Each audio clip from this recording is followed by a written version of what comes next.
Hello, everybody. Sunday Funday is back, and Charlie's a bit sick today. Yeah, y'all, I'm trying to hold it back, but I might sniffle or cough throughout this video. Whatever she had last week, I now have, and she's still kind of going through it. Though I'm kind of strange enough, I'm getting through it a little quicker. Maybe because I just drink vitamin water, just gulp, gulp, gulp, gulp, gulp. Maybe because I've been consuming dairy when I shouldn't. Yeah, well, I consume dairy too, but I don't know. I have milk with my cereal, I have sometimes yogurt, I have ice cream. Well, see, I don't even do that. I just sometimes have cheese every now and then. That's my biggest flaw. It's like, damn it. Yes, Sunday Funday is back. Yes, Sunday Funday is back as Megan and goes random. And unfortunately, it's just going to be me. Megan is here. Megan did not go see this movie. And of course, it is Kong Skull Island, the prequel thing to the Godzilla film in most ways. This is to help set up what Legendary has described as their monsterverse. Their in-universe movies are going to deal with all the different giant monsters. Godzilla, King Kong, Rodan, Ghidorah, Mothra. You think of a giant monster, it's going to be there. I will not be surprised if we get a Jet Jaguar movie soon. But they have to have that just awesomely stupid song, the Jet Jaguar. So I'm guessing the King Kong remake that came out a few years ago, that's... No, it doesn't even count. It's not even... It's like we're totally not including that. To be fair, it came out not a few years ago. It came out 12 years ago. It came out in 2005. 2005, 2006, I want to say. Might be 2006. Yeah, it's been a while since that movie came out. I really still want to play the 360 game just because it's got super easy achievements. You just play the game is all you do. Achievement whore. Yes, I am. Yes, what about Kong Skull Island? I'll just go ahead and let y'all know I'm going to try to keep this review fairly spoiler-free if I can help it. I'm going to divulge a little into the plot, but not a lot. Mind you, the trailers give away a lot of this movie. Big ape goes around punches stuff. But that's an awesome movie, and that's what this is. It's a very fun, really easy movie to just turn your brain off, enjoy, and just have a blast with. Yes, there are a bit of flaws here and there. Mm-hmm. I will get into the negative first. The movie is, oddly enough, kind of choppy. It's weird to describe it. It's not like with Resident Evil with its horrible action sequences that are impossible to watch. Really just that the first 10 minutes is setting up them going to Skull Island, but it's like, this character, this character, this character. It's like, okay, movie, slow down. You are 2 hours long, build up to something. But thankfully, once they finally get to Skull Island, it slows down a little bit. The pace is not tepid, but it's just right enough. It feels like, alright, now we're getting to some decent action, and then we get a little bit of character and plot driving in a way. The movie doesn't have a central, strong plot or anything. Pretty much, Giant Ape, Loki, and Nick Fury are stuck on an island and trying to get off it. But, despite that it's not really much of a plot, it still is interesting. I mean, it's a fun movie to sit back and watch, because the action is genuinely cool to watch. I mean, Kong punching stuff is always fun, though it does feel like randomly there's just certain stuff like, okay, well, that's just there just to be there. Like, Kong fights a giant octopus for about a minute, and then he starts eating it. It's like, okay, well, that was just there, I think, just because they're like, hey, giant octopus. Or it might have been a squid, but it had suckers on its tentacles, so it's technically an octopus, but squirted ink, like a squid, but... I think octopus... Octopi? Yeah. I don't know. I know squid squirting. I know. Octopussy. Yeah, octopussies. Yeah, but still, it's fun. You missed out on a really fun movie. This movie was a hell of a lot of fun, and I think anybody who likes the giant monster movies or is interested in wanting to know what makes them what makes them worthwhile to watch, this is a decent way to get into it. Because it has the action front and center. And sure, yes, they still have the same tropes in a way of giant monster movies that the main, or the humans are not exactly very well fleshed out. They're kind of just there. Except Samuel Jackson's character, who's actually really interesting. Is he really fucking nuts? Yes, he is completely nuts. Samuel Jackson means Samuel Jackson. Yeah, and he really wants to say motherfucker. And he almost does, but then nope, you don't get to say it. But yeah, John C. Reilly is in this movie, and I was thinking, okay, he's going to be kind of annoying, but no, he's actually kind of likable. Like, when you're watching him, he's kind of adorable. Mm-hmm. He's fun in just the right ways. He's not annoying in any fashion like he seems like in the trailers. He is just this right side of crazy, but it's understandable why he's crazy. I think he seems crazy in the trailers. Yeah. And it's actually kind of interesting because when they come across John C. Reilly, they come across this little village of people. But they don't explain how the hell these people are here. It's like, they're just there. And it's like, alright, these are people that I have lived with for a few years. It's like, okay, are they other people who have fallen on this island? Because it seems like humans have not found this island. Well, if I'm seeing the trailer, they're native to the island. They don't explain that. They just kind of lived, kind of coexisted with King Kong and all the other large animals that are there. I don't know. It's, like I said, to try and dissect the plot of this movie and to sit there and want to break down the plot of this, you're doing a disservice to yourself. This is not a movie that's meant to have this super integral plot that holds it together. It's meant to pretty much be a basic story structure that is to move you from one action sequence to the next. For lack of a better term, or lack of a better way of saying it, it's like that's part of the bad thing, but part of the good thing about it. I would like a little more delving into it, especially this is supposed to be more of a jumping off for a universe. That would be cool. But at the same time, I don't need that in my monster movie. I mean, Pacific Rim, I think, is probably one of the best monster films that have come out in years. Godzilla was an admirable effort. If its biggest flaw was just that it had too much focus on the humans and it needed more focus on the monsters as well, which is a general issue with most monster movies.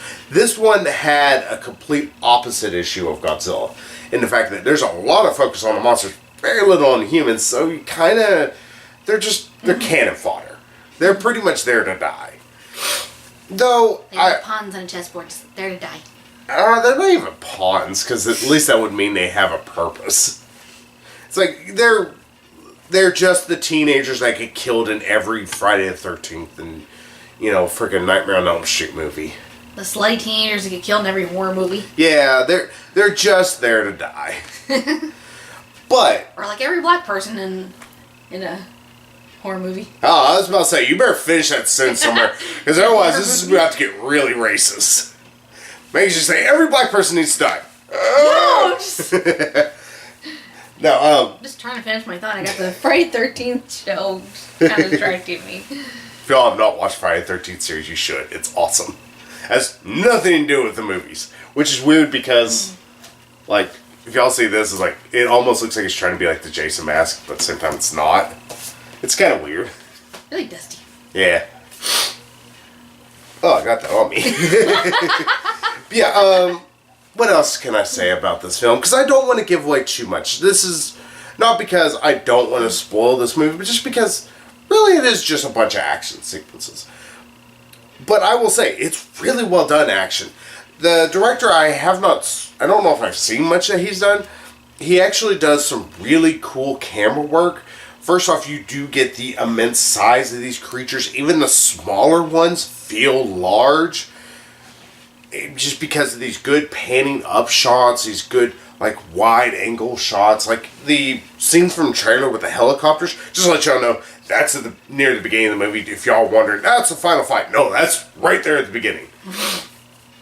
But it's actually a really damn well put together action sequence. Maybe a little too edited quickly, but it's shot really well. There's some really cool ways in which they show this destruction. Not quite Resident Evil. Yeah, it's not Resident Evil. Cut. It's just cut, and it's okay.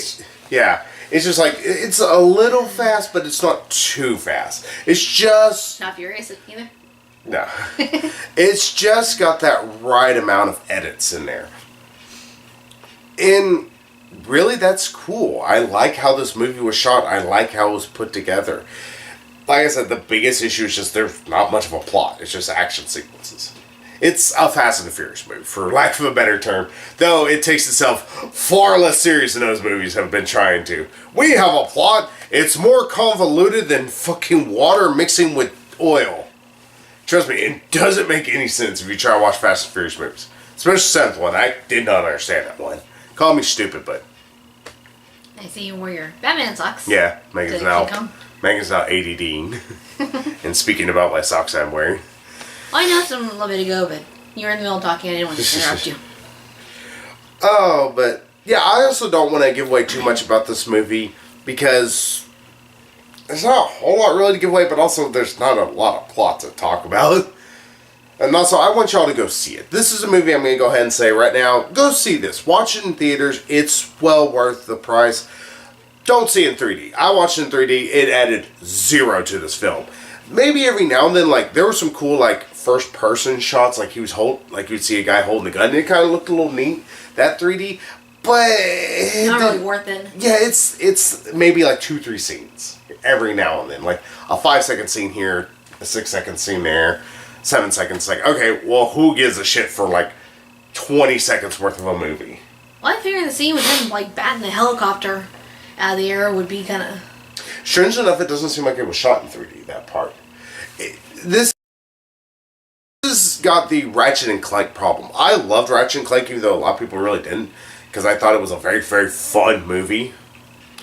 Ratchet and Clank was a movie that halfway through I took my 3D glasses off and realized most of the movie was not shot, wasn't put into 3D.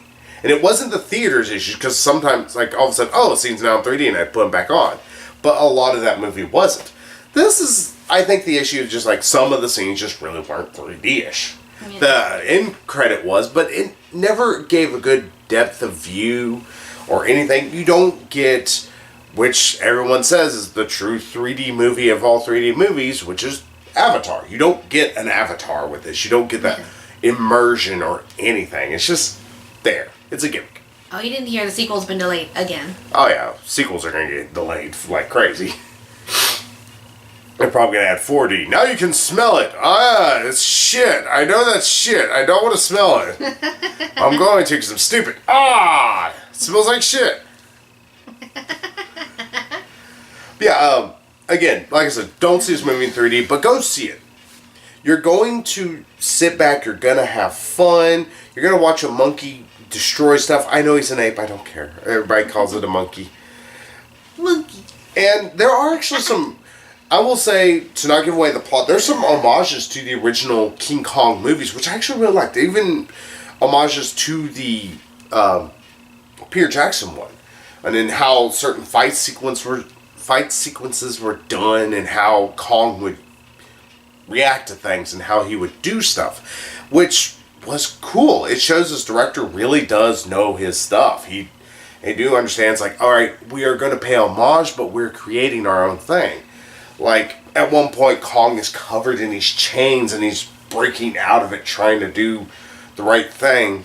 You know, trying to save somebody. I'm not going to tell you who. And that's an homage to the original, when he was breaking out, whenever he was captured by Jack Black's character from the remake. I don't remember the 20s one. I'm sorry, y'all. I'm dumb. But, yeah, it's like, alright, well, that's actually kind of a neat sequence on how they put it together and show it. It's like, oh, well, that's cool. It would have been neat if they would have maybe had more homages to the fact that, oh, it's during the 30s or during the 20s and blah, blah, blah. That would have been kind of neat, but it would have probably felt a little too, well, on the nose. Yeah, Kong Skull Island, that was a hell of a lot of fun. I enjoyed the hell out of myself. I see why people are watching this. It's like, yes. Oh, and just to go ahead and let y'all know, there is an end credit sequence. How'd that say? Stay for the credits. Like, almost everybody left, and I'm like, there is an end credit sequence. A lot of people have been talking about there is one. I would just say, watch it. It's well worth it. And it will probably scare the everyone shit out of you at the end. Did me. I was not expecting what happened at the end. I'm like, oh, Jesus, thanks. Scared to also say no. Yeah, it's a lot of squeeze and then... Permission. What was that My again? bowels really wanted to empty. What was that again? Oh, I can't do that. That hurt my throat. Oh, it's like gargling razor blades. Oh, yeah. End credit sequence, really worth it. And I hate to be one of those people, but I'm just going to call out some of the people like, oh, why are they trying to make a monster universe? Why the fuck not? I mean, Hasbro boys like this. Not only that, but Hasbro is trying. They are really trying to create a universe. The original was going to have Battleship be its beginning. Then they were going to cross over with, if I'm not mistaken, G.I. Joe, Transformers, and something else. I might be off. But it's like, why can't there be more universes? I don't mind it. Like, I have nothing against there being a DC universe. In fact, the more I'm seeing the Wonder Woman movie, the more I'm going, alright, that actually looks really damn good. This is trying to make me excited again for the DC universe instead of me going, oh, it's a movie I gotta watch. Like, Suicide Squad was not particularly looking forward to, and then it went, hi, I'm going to destroy your dreams. Thanks. My bar was already set really low, and then just kind of... Somehow flew into the mud. I don't know how I accomplished that. It's like, how? Yeah, I'm totally baffled by it. Why would they dare do that? Because why not?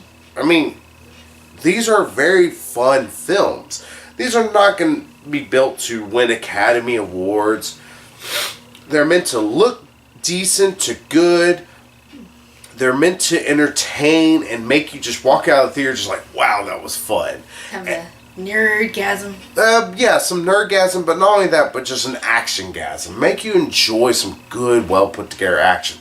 And hell, it's not got the problems that the Japanese Godzilla films had, which is where you have 45 minutes of talking, 5 seconds of Godzilla, 20 more minutes of talking, and then you get a fight at the very end. And it's like, well, thanks, movie. Thanks a lot. Cool. I love the Godzilla films. They're incredibly flawed things. Except for Godzilla Final Wars. That was one of the best damn things ever. It still has no idea what happened in that plot. I'm like, I'm so lost. My brain hurts so much. Yeah, Plot? What plot? Yeah, there was a plot there with aliens and cloning and monsters and stuff. I'm trying to enslave humanity, calling them cattle. Yeah, because they're gonna eat them. Okay. My head really hurts now after trying to wrap your head around Godzilla Final Wars' plot is like trying to figure out Schrodinger's cat. And I think I almost pronounced that correctly. Schrodinger. Well, there's a G there. Schrodinger. Oh, there's a G that's pronounced differently. But yeah, go see Kong Skull Island. It's well worth it. So, your final score. Yeah, final score. I have to give this final score. I know people are gonna say I'm biased and I don't give a damn. You can't give it an 11. I give it an 8. This is a good 8 movie. The flaws, obviously, there's not much of a plot. It's a very basic plot. And also, the beginning is really choppy and bouncy. It's like I wanted to stay still for like 5 seconds. Like, stay fucking still. Just shit. It's like dealing with a kid who has ADD and who ate 78 pounds of sugar just 5 seconds beforehand. It's like, just sit, you little bastard. No. You just like that sugar thing. Yeah. Sugar-free. Yeah, it's a bag of sugar. It says it's sugar-free. I'm like, so what's in the bag? It's got weight, so cocaine? Makes sense. But yeah, this is an 8 movie. This is not going to be for everybody, but if you enjoy action, if you enjoy watching a giant monster go beat the shit out of something, you're going to love this. And like I said, I'm just trying to be a little bit more somewhat critical, but even then I'm like, no, this is still fun. If you're going to go into this expecting highbrow Manchester at sea, then go fuck yourself. You are the lamest person in the world. But if you went into this thinking, I want to see some damn good action, I want to see a good King Kong movie, you're getting that. You're getting a damn fine King Kong movie. So, hey, that's my review, and I will let you know, this one will be with me next week with an opinion, because we're going to see Beauty and the Beast. Beauty and the Beast. So, either it's going to be another really good movie for this week or month. I got lost on what days are. Or I'm going to be really awful and nearly ruining my childhood, and y'all going to hear about it. Oh, no. It's not like any of the Disney live-action films have been really that terrible. I mean, even for what I didn't care for, Maleficent and all that. Well, I take that back. There is one I just thought of that actually is god-awful. Alice in Wonderland. Oh, I forgot that was a thing. That technically started all this shit. That's it. Death to Tim Burton. Oh, but yeah. We'll be back next week with Beauty and the Beast, so we'll go ahead and say bye, Megan. Bye, Megan. See you later, everybody. Yes, I am a smart